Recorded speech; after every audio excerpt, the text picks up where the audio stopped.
what's going on, friends? It's Barry E. Knight. Listen, I want to welcome you to the leadership class coaching session. Before I get into today's teaching, do me a favor and subscribe to our YouTube channel. That way you know when more videos like this are being released.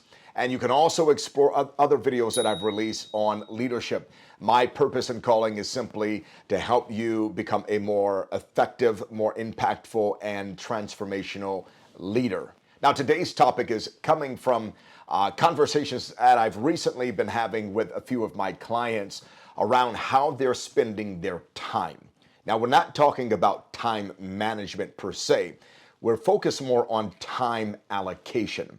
I finished reading a book some months ago by Ram Charan, a book called The Leadership Pipeline. And in that book, he talks about how leaders, when they get promoted up, let's say that you're at a level 2 and you get a promotion to a level 3. What happens is that in that level 3 promotion, there's little to no coaching on really how to operate as a leader at that level. In other words, you just simply take what you know to do at a level 2 and you apply it to level 3. And we don't really realize the impact that has when we're supposed to be developing a level 3 mindset, level 3 leadership behaviors, even understanding how to make decisions at a level 3 level. But what we do again is we get to level 3, but we're still having the mindset and leadership behaviors and even making decisions as we were at level 2. I guess an example would be a player, a basketball player. If you know anything about me, I love basketball. My sons play basketball, so it's my favorite sport. So you'll hear a lot of analogies about basketball. But check this out. Let's say you're a player, right? You're a basketball player, and you practice with your team, you run plays, but then you get promoted to being a coach. Follow me here. And now you're a coach, but you're a coach with a player mindset. I want you to imagine you're in a tight game. This is like the game of the century. You're playing your rival, 20 seconds left. You have to make a shot. You have to draw up the play. And what you do as a coach, this is this analogy, right? You go in the huddle with your team, all right, this is what I need you to do. I need you to pass me the ball. And your team is looking like, wait a minute, we're the players. You're the coach. Why are you in the game with us? Coach us on what to do. But I want you to think about that. That is what I find, at least. I don't know if that happens in your world, but maybe it does. Or maybe you have leaders that are at this level, but they keep coming down to this level. They keep making decisions for their leaders or for their staff. They're not delegating. And my friends, if you're doing that, or you have other leaders in your organization who are doing that, what's happening is you're literally stifling and kind of putting a cap, a lid on the growth potential of not only your team, but your entire organization. And so just think a little bit more on that, of what it would feel like to players to have their coach wanting the ball in his or her hands and taking the shot when they're supposed to be the players taking the shot. And the coach is supposed to be watching the game from a wide angle, understanding how the defense is setting up, understanding the play in that moment for that particular scenario, which play they should be running. In other words, if the coach is not allocating his or her time at the coach level, then they'll keep thinking like a player. They will hinder their players' growth, and they'll take opportunities from their players to actually move the organization forward faster. So I want you to think about that. If you were a player, but you are now a coach, if you're at level 2, but now you're at level 3 and you are the leader, how are you allocating your time? Are you looking at the whole system? Are you looking at the entire floor? Going back to my basketball analogy, are you looking at how the defense is setting up? The players can't always see that. They're focusing on moving that ball. They're moving too fast to really understand what's happening on, again, the wide view angle. They're busy figuring out how do we move the defense to the left or to the right or to move out of the block so that we can maybe get a backdoor cut or maybe get a wide open 3 to shoot the ball and win the game or at least score. But again, if you're the coach thinking at the player level, or you're the coach in title, but keep coming down and taking over player responsibilities, then my friend, you are stifling, you are hindering your organization's growth and advancement. You will become what John Maxwell says, you are the lid. If your vision is at a 5, you need to understand how to allocate your time at a level 5, not a level 3, not a level 4, but a level 5. If you really truly want your organization to go from here to a higher there or a further there, whatever there is, it's not here, right? It's further than where you are right now. And if you really want to advance your organization, if you really want to lead transformational change, then my friend, you need to know and learn how to allocate your time. And if you've been following me for any length of time, then you've heard me say this before on videos as well as in my emails that I send every single week to our leadership community.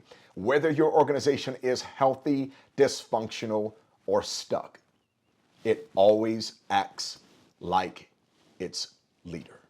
And so again, if you are the coach, but you're operating with a player mindset and you're making decisions as a player, I want you to think about what you're passing along to other leaders, to other staff members in your organization. What message are you communicating to them when they see you not operating at the coach mindset or at the coach level? So if you find yourself kind of, maybe you're supposed to be at the level 4, but you're coming down to the level 3, or you're supposed to be at that coach level and you're coming down to the player level, or maybe you're finding others in your organization who are doing that, then I want to give you these 5 keys. And along these 5 keys, as it is a custom for me to do in the leadership class coaching session, I'm going to give you these questions to ask yourself, or again, your team or your staff, to make sure that you are removing yourself from the areas that you don't need to be involved in and allocating your time appropriately. And I mean literally allocating, planning, scheduling time to operate at the higher level. In other words, wherever the vision is, wherever the goal is for your organization. If you've had a strategic planning meeting, and you said, we're going this way, right? You need to look at those objectives, look at the goal that you're trying to achieve, look at the vision that you're trying to get to, or the next level, or the transition that you're in, and you as the director, you as the executive leader, you as that person that's leading the vision forward, need to make sure that you are allocating your time appropriately to get the best bang out of your leadership, as well as your team, your directs, whoever it is that's right under you, making sure they also are getting the best bang out of their performance and their productivity. So, number 1, write this down. Hopefully you're taking copious notes already, but if not, grab a pen, paper, or get your smartphone, your dumb phone, and take this down. I'm going to be looking down. I have my notes here. The first thing I want to request, or a key that I want to kind of share with you, is to look at your calendar every single week. Literally do an audit. Audit your calendar. Let's even say that. Audit your calendar weekly. And the question is that I want you to ask yourself, does how I'm spending my time reflect my leadership level and goals, even your leadership values? I'll ask that again. Does how I'm spending my time reflect my leadership values, my leadership level, and even my leadership goals? And if not, then something needs to change. You need to shift something. I'm going to go through these rather quick, but you can rewind and get back to them if I'm going too fast. And number 2, write this one down. Clarify what only you can do. Once again, think about the goal that you're aiming toward. Our organization is going here. This is where we're going over the next 18 months, the next 24 months, what have you. Whatever it is, here's the goal. This is where we're going.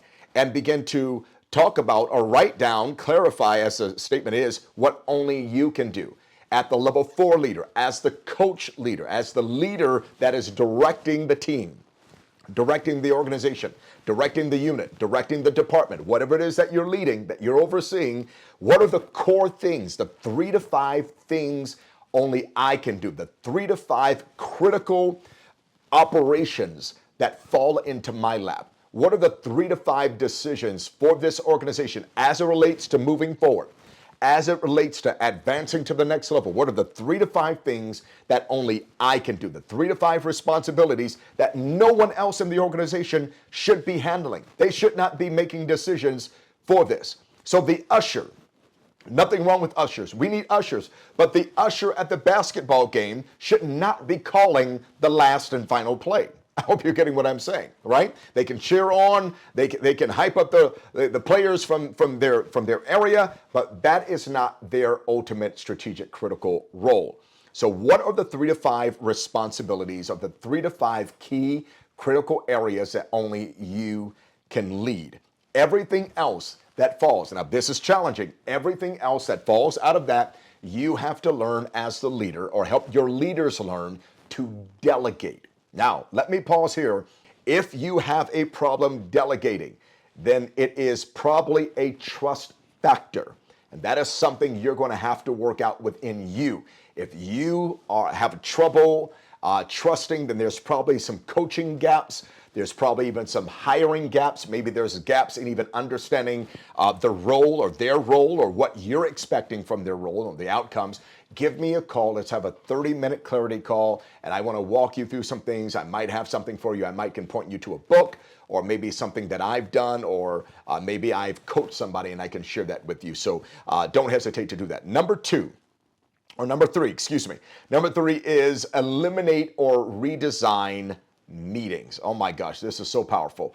Eliminate them. Listen, I don't even want to get in this because you already know that sometimes we can have meetings about how we're going to have a meeting. We can have a planning meeting about how we're going to plan the meeting, or how we're going to plan an event. No, a lot of things can be done in email. So this is one way for you to get out of the rigmarole of all of the stuff that goes in the organization. Is number 1, eliminate meetings. Maybe the meeting still needs to be had, but delegate someone, right? Get someone. That goes back to that trust factor. Get someone who can run that meeting. Sit with them and talk about outcomes. Don't tell them how to run the meeting per se, but say, hey, from this meeting, here's the outcome that I want to know. And when you run that meeting, make sure you're going through these key points so that you can lead the meeting and lead the people in the meeting to this particular outcome. Make sure you're doing that, eliminating or redesigning your meetings. Redesigning meaning, again, if you don't need to be there. Again, if this is a player meeting and the players are getting together, hanging out, coach probably doesn't need to be there. Maybe it's a player bonding meeting. They just need to bond together before a game. You don't necessarily have to be in that meeting, okay? There are certain meetings, again, time allocation. There is an allocation of your time, and there is a meeting that demands your time, but not every meeting is that particular meeting. Now, that's a whole nother video of how to actually have meetings that are shaped around your goals, shaped around your objectives and your vision and where you're trying to go, because again, sometimes we just have way too many meetings. And number 4, it's kind of going in line, these are kind of building on each other, is create time allocation zones. In other words, block time out for strategy. Get with your assistant, your executive assistant right now, literally. Bring him or her in and say, watch this video with me. Rewind, go back to the beginning and watch this. Block out time for strategy. Thinking again about those key components, those that objective, the goal that you're trying to reach, the strategic priorities that are in your court, and look at your calendar and say, where is this on my calendar? How much time am I scheduling to handle these strategic priorities? Culture building. Again, if we have a goal that we want to reach, in other words, we want to go from here to here, then there's a new culture that needs to be developed. And you're to lead that. You are the chief culture officer, as I've said in one of my other videos.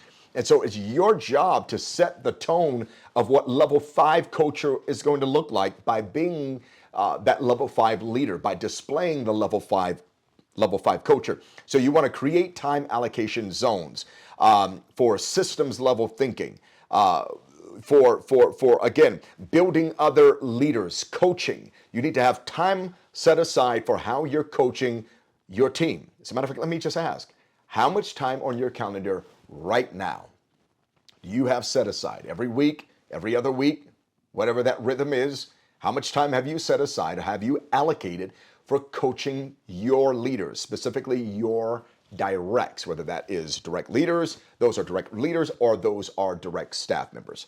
And last but not least, number 5, align time with strategic priorities. Goes right into what I've already said in number 4. But if your team has a major goal or transformation in progress, how much of your time is actively driving it? It goes right with number 4. How much of your time is actually I'm moving this forward. I'm in the driver's seat. I'm looking through the large window here and not out the rear view mirror out as much, but I'm looking forward. I'm seeing what's ahead. I have my brights on when it gets too dark so I can navigate my team. How much is your time? And I want you really to look at your calendar. As a matter of fact, I'm going to hold you accountable for it. To get with your executive assistant, to get with your secretary and ask him or her to show you your calendar in comparison to your strat plan, to your vision plan, to your goals for the end of the year or for next year, for the next 3 years or 5 years, whatever it is. Get out your calendar, get your strat plan, get your goal plan, whatever goals you're reaching, and look at your calendar and ask yourself, is my time allocated for these strategic priorities?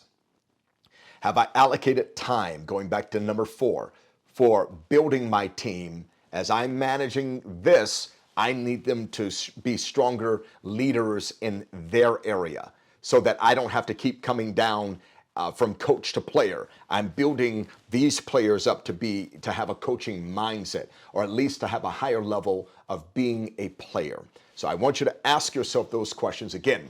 Do me a favor and go through this video again.